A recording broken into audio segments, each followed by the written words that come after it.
The Iranian military command announces closure of Strait of Hormuz, citing US-Israel ceasefire violations. Pakistan announces US-Iran technical talks in Switzerland tomorrow with mediators present.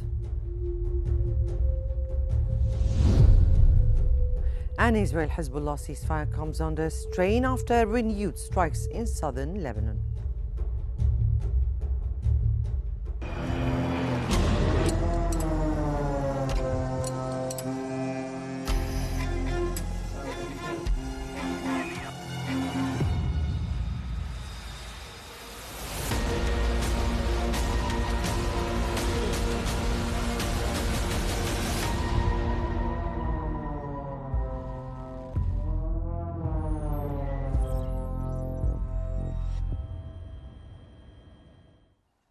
Seven p.m. Cairo local time for the news, and here are the news in detail. Iranian state media has reported that the Khatam al-Anbiya Central Headquarters, part of Iran's top joint military command, has announced the closure of the Strait of Hormuz to vessel traffic, citing alleged violations of a ceasefire agreement by the United States and Israel. The statement described the move as a first step in response to breaches of commitments, warning of further escalation if what it called aggression continues. Iran's Revolutionary Guard Corps warned commercial ships to avoid the strategic waterway, describing it as unsafe amid tensions linked to the Lebanon conflict and disputed ceasefire terms. The announcement comes as diplomatic efforts continue under an interim US-Iran understanding aimed at de-escalation.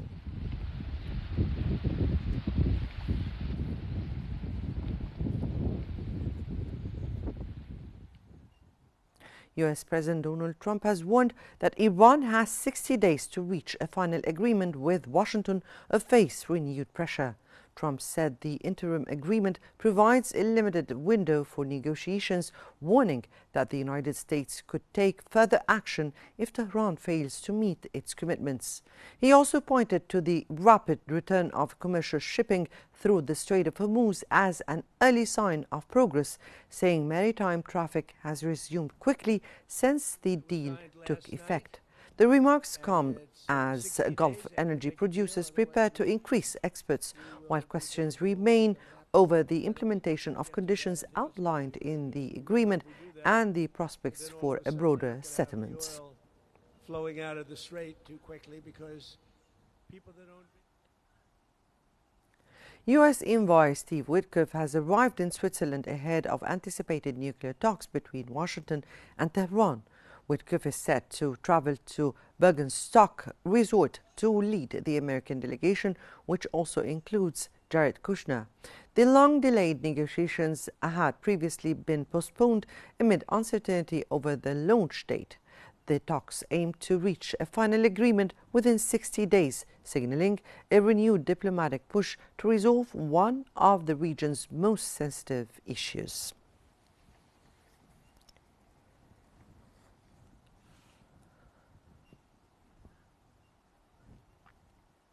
U.S. Vice President J.D. Vance has said preparations for upcoming Iran talks in Switzerland are progressing, expressing confidence in the stability of the ceasefire framework agreed under Washington's 14-point deal with Tehran. He said he expects to travel within days, while acknowledging diplomatic coordination remains delicate. Vance added that negotiators Jared Kushner and Steve Witkoff are already in Switzerland working through technical issues, and reported that discussions are going well. Go ahead in a second, but let me just actually answer this guy's question. Fundamentally in Cuba, it is a system that hasn't worked. They can't make it. The U.S. Central Command has said that commercial vessel traffic through the Strait of Hormuz increased on June 20th as U.S. forces continued operations in the region to support freedom of navigation, safe passage through the key international waterway remained intact, with 55 merchant ships transiting and transporting over 17 million barrels of oil to global markets.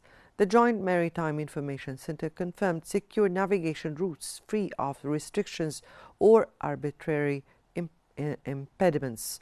U.S. forces remain deployed and vigilant to ensure adherence to maritime understandings and maintain uninterrupted global energy flows through the strategic strait.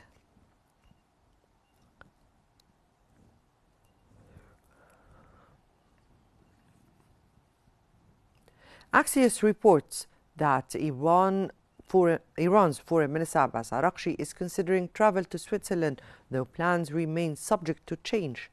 He has informed mediators that stabilizing the Lebanon ceasefire is a decisive factor in ongoing negotiations.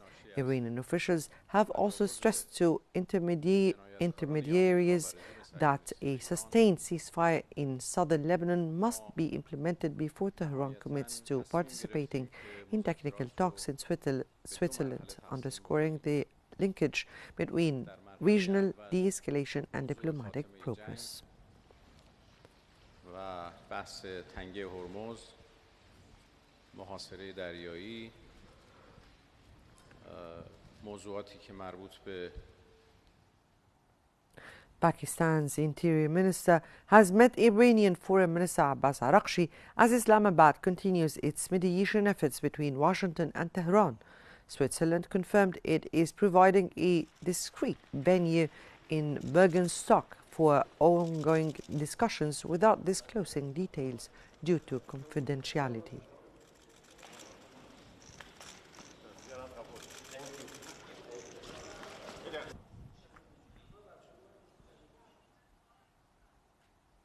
The Pakistani Foreign Ministry has announced that technical level talks will be held in Bergenstock, Switzerland on the 21st of June 2026 as a follow-up to the signing of the Islamabad Memorandum of Understanding. In a post on X, it added that the discussions will bring together representatives from the United States and Iran alongside mediators from Pakistan, Qatar, Pakistan said it will continue facilitating the process in its role as mediator, aiming to advance the understandings reached under the Islamabad Memorandum of Understanding and support further diplomatic convergence between the two sides. Analysis, we now move to Mark Summers in our newsroom. Mark. Thank you very much, Mona. Good evening, everyone. We're joined from Cairo now by the Al Ahram Weekly Managing Editor, Khalid Dawood. Thank you very much for being here with us on Q News. So, new talks planned for tomorrow between the United States and Iran. Are they going to happen? Well, thanks, Mark, for having me. It's been around. But, well, according to the official invitation or issued by the Pakistani mediators, these low-level technical talks are supposed to be taking place tomorrow. But of course, as you've been reporting as well on Qnews, that Iran at the same time has decided or announced the closure of the Strait of Hormuz in protest of the continued Israeli aggression against Lebanon. We've seen a very bloody day yesterday. 48 Lebanese people were killed. Today was not any better. Continued Israeli bombardment of southern Lebanon cities. And we've seen something like 24 people who were killed by Israeli shelling so far, according to the Lebanese authorities. So apparently the Lebanese front right now is the key point of dispute between the Iranians and the Americans, because as you know, Mark, the first article in the Memorandum of Understanding repeatedly states that the U.S. and its allies, in reference to Israel and Hezbollah, of course, will stop military activity on all fronts. And the Israelis, of course, the Israeli Prime Minister Benjamin Netanyahu and his government are trying very hard to make this separation between the Iranian front and the Lebanese front, which is something the Iranians are not going to accept, obviously. And they have repeatedly stated that they are not going to get into full steam negotiations between the two sides until U.S. President Donald Trump puts enough pressure on the Israeli side to stop in its attacks and aggression against Lebanon, at least as a first stage before getting into the withdrawal of Israeli troops from South Lebanon, which is probably something will be left to the direct negotiations that are supposed to take place between Lebanon and Israel in Washington on Okay. Monday. Okay, Khaled, we'll come back to Lebanon in just a bit, but let's just concentrate for a second on the Strait of Hormuz. Of course, Donald Trump said with this new agreement that the Strait of Hormuz will never ever close ever again, and that has lasted a number of days if Iranian television is to be believed. What do you think is happening there? We know the reasons behind it, but why do you think Iran has decided to close the Strait of Hormuz today? Well, it's mainly because of Lebanon, Mark, and that's why we cannot separate the two issues, because Lebanon right now is remaining to be the main stumbling block, and the official Iranian announcement is that they return to the closure of the Strait of Hormuz because of the failure of the U.S. administration to put enough pressure on the Netanyahu government to stop the Lebanon attack. As you know, Hezbollah would not have started the attacks against Israel on March 2nd without coordination with the Iranian side, and apparently as a kind of a strategy by Iran to open several fronts during the war in order to put pressure on the United States and Israel to bring an end to this war. So that's the official justification. But at the same time, according to the experts on maritime navigation, it's going to take some time until the Strait of Hormuz returns to the pre-war levels because of, first of all, the demining operations that are supposed to take place, and of course, the continued fear by some of the main shipping companies, commercial companies or oil tankers, that the situation is not 100% stable, and they want assurances from both the United States and Iran that they will not be subject to any attacks or attempts to stop those ships from getting through the Strait of Hormuz. Of course, the past few days have witnessed an uptick in the number of ships that have been getting through, but it's still a matter of debate whether those have to coordinate first with Iran or they can use whatever routes they want. The Americans have been advising the ships to get through closer to the Omani shores rather than the Iranian shores. But generally speaking, there has been an uptick in the number of ships crossing the Strait of Hormuz. But of course, the continuation of military activities in Lebanon is obviously complicating those efforts to fully restore free navigation through the Strait of Hormuz. Yes, indeed. The Americans said 57 had passed through today. And as we know, before the war started, it was around about 135 ships per day. So there's a long way to go. When it comes to the talks tomorrow, if they happen, is there something that the Pakistanis, the Swiss can do to influence the success of these talks? I'm sure that it's not only Pakistan and the Qataris that are involved, at the same time that also tomorrow there's supposed to be a high-level meeting taking place here in Cairo among the foreign ministers of the four countries directly involved in the mediation. Pakistan, Turkey, Qatar, and Egypt will be meeting in order to back up those mediation efforts. There's no question that the role played by the Qataris, the Pakistanis, the Egyptians, and the Turks have been very influential in bridging the gaps between the two sides, allowing us to reach this point of signing the memorandum of understanding. Of course, they can play a very important role in providing assurances for both sides that they, if they remain committed to their obligations, there will be progress in the talks between the two sides. But at the same time, I think that Egypt, Turkey, Pakistan, and Qatar will also play a very important role in convincing the U.S. president that he needs to restrain Israel, because Israel right now, Mark, is the main spoiler in this negotiations due to internal pressures within Israel itself. Netanyahu needs to claim victory in one way or the other in this war. And of course, the end of this war without a clear victory for the U.S. and Israeli side in terms of the nuclear issue, in terms of limiting Iran's missiles or limiting the support it gives to its proxies such as Hezbollah or the Houthis in Yemen.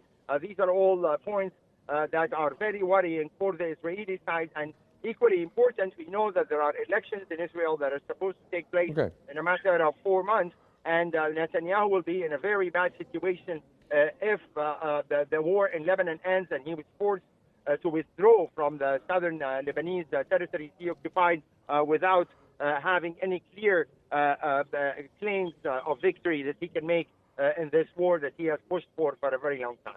Well, we shall see what happens and see if these talks do indeed happen in Bergenstock in Switzerland tomorrow. Khaled Dawood, always a pleasure from Al Ahram Weekly, the managing editor there. Thank you very much indeed for joining us here on Qnews. And now it's back to you, Mona, in the studio. Thank you so much, Mark. And now we move on to the latest developments in Lebanon.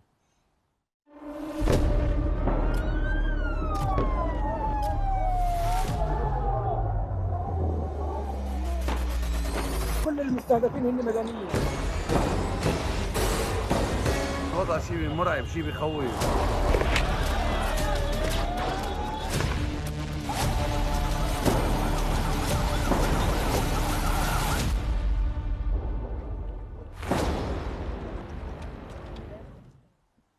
A newly announced ceasefire between Israel and Hezbollah is facing an immediate test after reports of continued strikes in southern Lebanon.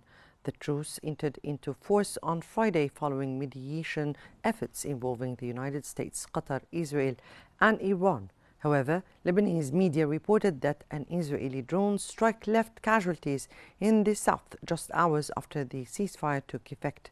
The latest developments come after more than 3 months of fighting that Lebanese authorities say have left nearly 4,000 people dead and over 12,000 injured.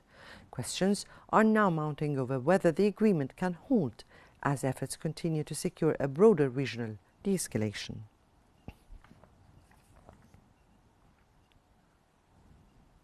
A ceasefire aimed at ending months of fighting between Israel and Hezbollah is already facing its first major test, with reports of fresh violence emerging just hours after the truce took effect. A ceasefire may be in place between Israel and Hezbollah, but the reality on the ground tells a more complicated story.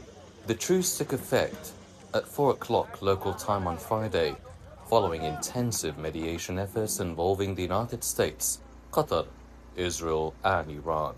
The agreement was designed to halt military operations in Lebanon as part of the broader US-Iran memorandum aimed at ending months of conflict across the region. Yet only hours after the ceasefire came into force, reports emerged of fresh violence in southern Lebanon. Lebanese media said an Israeli drone strike killed 2 people near Nabatia, raising immediate questions about the durability of the agreement. Israel says its military will continue responding to what it describes as violations by Hezbollah, accusing the group of breaching ceasefire understandings for weeks. Hezbollah, meanwhile, says it remains committed to the truce but reserves the right to respond to any Israeli action. The renewed tensions come against a devastating backdrop. Lebanese health authorities say nearly 4,000 people have been killed and more than 12,000 injured since the latest round of fighting erupted in March.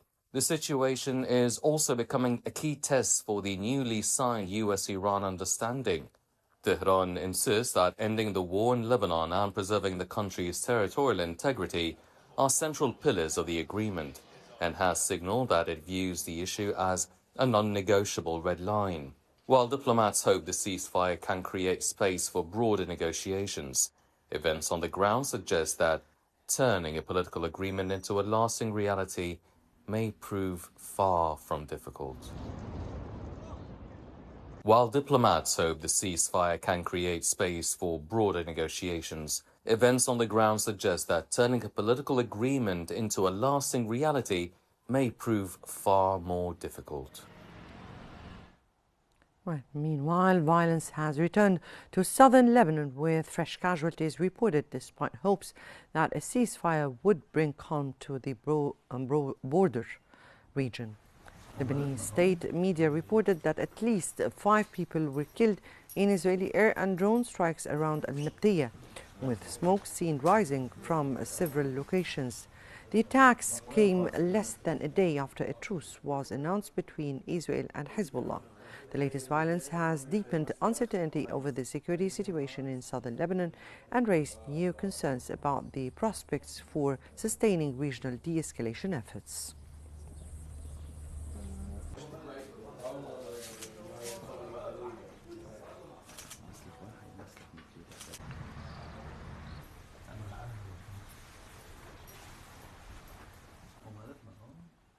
Group stage drama intensifies as Ecuador face Caracao in decisive Group E clash, while Paraguay edge closer to qualification after a landmark win over Turkey. And Brazil's dominant victory over Haiti sparks celebrations in Rio ahead of fixtures. Mark Summers has the latest from the World Cup. Mark.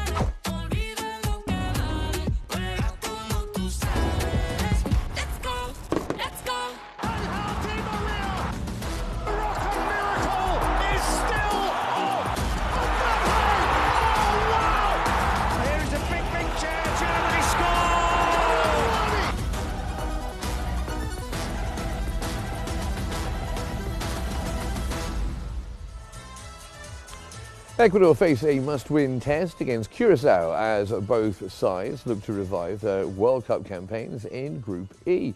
The South Americans opened the tournament with a narrow defeat to Ivory Coast, despite creating several scoring opportunities. Now, coach Sebastian Becasisi's side know that anything less than a victory could leave them with a difficult path to the knockout stage ahead of a final group match against Germany.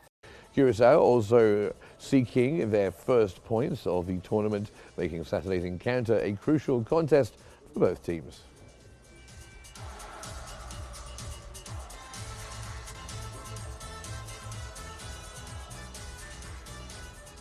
Meanwhile, Paraguay have moved closer to the World Cup knockout stage after a dramatic victory over Turkey.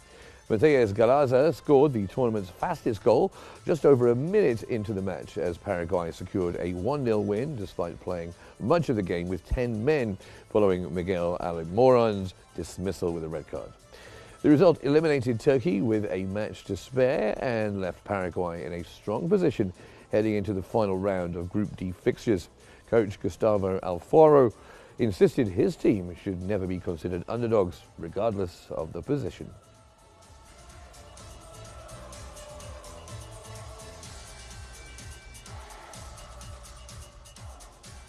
And Brazilian fans packed Rio de Janeiro's Copacabana beach to celebrate their team's convincing World Cup victory over Haiti.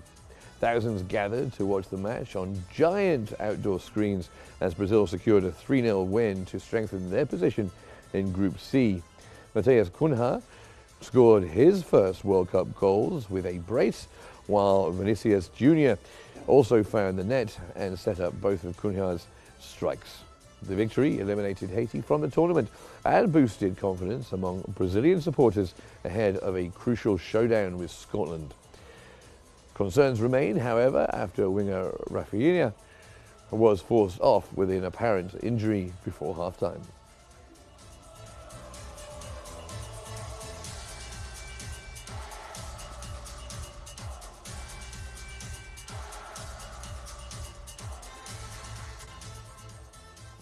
And that's some of the news from the World Cup 2026. And now it's back to you, Mona, in the studio. Well, thank you so much, Mark. And I guess that's all for now. But before we go, let's have a look at the top headlines making news this hour. The Iranian military command announces closure of Strait of Hormuz, citing US-Israel ceasefire violations. Pakistan announces US-Iran technical talks in Switzerland tomorrow with mediators present. And Israel-Hezbollah ceasefire comes under strain after renewed strikes in southern Lebanon. That concludes this hour's Qnews Bulletin. We will continue to follow the latest regional and international developments as they unfold. Stay with us for in-depth coverage, analysis and breaking updates across all platforms.